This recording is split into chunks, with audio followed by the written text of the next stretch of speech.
费可欣这话一出，马修·皮特森以及那个艾米丽王均是如遭雷击一般，目瞪口呆地站在原地。两人还等着看叶晨被费可欣亲手戳穿，可没想到费可欣竟然毕恭毕敬地给他鞠躬，还叫他叶大师。马修·皮特森几乎瞬间就吓出一身冷汗，瞬间湿透了整个后背。他不禁一脸茫然地看向艾米丽，眼神之中除了震惊还有询问，因为他实在想不通这到底是怎么一回事。难道萧初然这个年纪轻轻的老公真的是风水大师？艾米丽也吓得浑身发抖。费可欣在她眼里已然如神一般高不可攀，可谁能想到萧初然的老公竟然能让费可欣这一尊真身恭敬有加，这岂不是把麻烦捅到天上去了？就在两人惶恐至极，不知如何是好的时候，叶晨看着费可欣笑道：“我老婆的结业典礼，我肯定要来捧捧场，费小姐怎么有空过来？”费可欣忙道：“回叶大师，在下也是听说初然今天结业典礼，所以想过来恭喜一下。”在下马修·皮特森与艾米丽都吓得脸色惨白。马修·皮特森甚至在心里哆哆嗦嗦地暗想着，这他妈的也太扯淡了吧！大名鼎鼎的费可欣在一个风水师面前自称在下，而艾米丽心里却在想，天哪，费可欣专程跑来罗德岛设计学院，竟然是为了参加萧初然的结业典礼。这个萧初然的老公到底是什么来头啊？马修·皮特森下意识地问费可欣：“费小姐，您认识他？”费可欣点了点头，淡淡道：“这位是叶大师，我能成为费家家主，多亏叶大师帮忙。”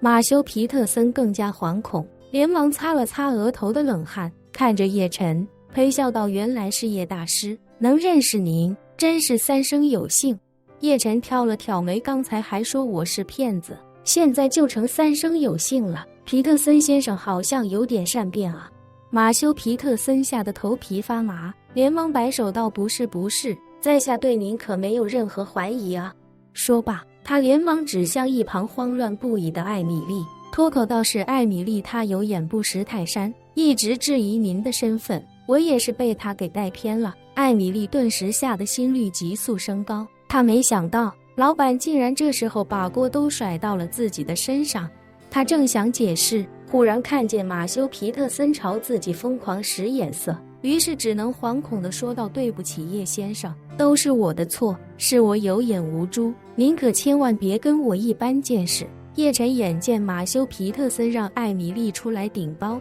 心里倒是一点也不觉得惊讶，于是他便开口说道：“我这个人一般不喜欢跟别人斤斤计较。”马修·皮特森与艾米丽一听这话，还以为叶晨不跟自己一般见识，表情瞬间轻松不少。但是叶晨话锋一转，冷声道：“不过今天是个例外。”两人听闻这话，顿时吓得一哆嗦。叶晨看着马修·皮特森，淡淡道：“皮特森先生，咱们两个的事情，我一会儿再跟你掰扯。”说完，他又看向艾米丽，微微笑道：“王小姐，你质疑我也就算了，还对我老婆讽刺挖苦，甚至说她心思歹毒，蛇蝎心肠。我叶晨就算脾气再好，也不可能忍你羞辱我的老婆。”艾米丽脸色惨白，慌忙解释道：“叶先生，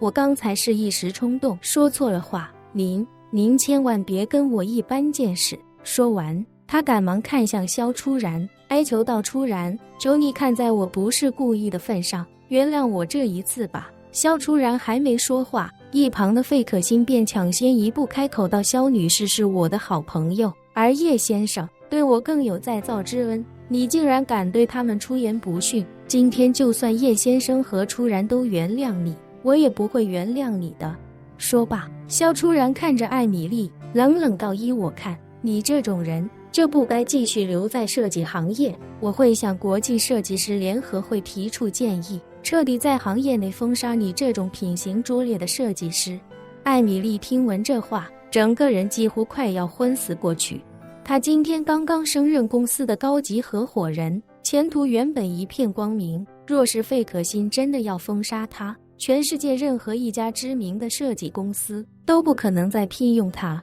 而那些有实力的甲方也不可能冒着得罪费可欣的风险去跟他合作。设计行业本身就是一个服务行业，如果想在设计领域做到一定高度，就必然要服务高端客户。一旦失去了高端客户，就会立刻沦为设计行业的底层。对思，如果有高端客户，那随随便便一个豪宅设计也是数百万甚至上千万美金的大项目。可一旦失去了高端客户群体，别说什么过亿的豪宅、庄园，就算是100-200平米的普通住宅设计，恐怕也很难接得到。对公，如果有高端甲方承接的设计项目，往往都是大型商场、标志性建筑，甚至是承办重大赛事的体育场馆。可一旦失去了高端的甲方，就算想接一个普通住宅小区的设计，也是难如登天。更何况艾米丽对自己的情况非常了解，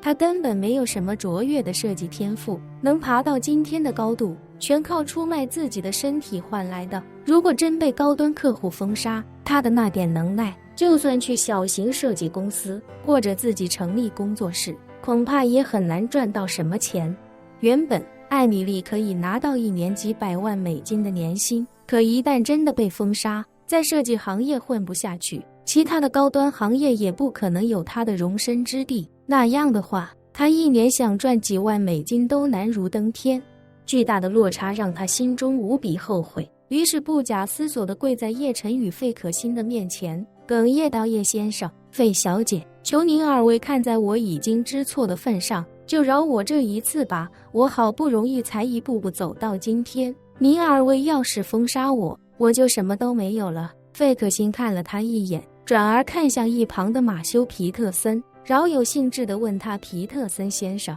能让这样的员工成为你们公司的高级合伙人，你这个董事长应该也有责任吧？”马修·皮特森一听这话，又惊又怕之下，连忙表明态度道：“费小姐，华夏老话常说知人知面不知心，这个艾米丽是什么样的人，我也不太清楚。不过您说的对，我作为公司董事长，有不可推卸的责任。您放心，我立刻给公司的人力资源总监打电话，为艾米丽办理离职手续，今后永不录用。”艾米丽哪想到，本来还指望马修·皮特森能拉自己一把，没想到这家伙竟然关键时刻把自己给卖了。于是他立刻气急败坏，歇斯底里地骂道：“皮特森，你这个王八蛋，我做这一切全都是为了你，你这时候竟然敢落井下石，你他妈还是人吗？”本期视频结束，欢迎订阅我的频道，这样就不会错过精彩内容。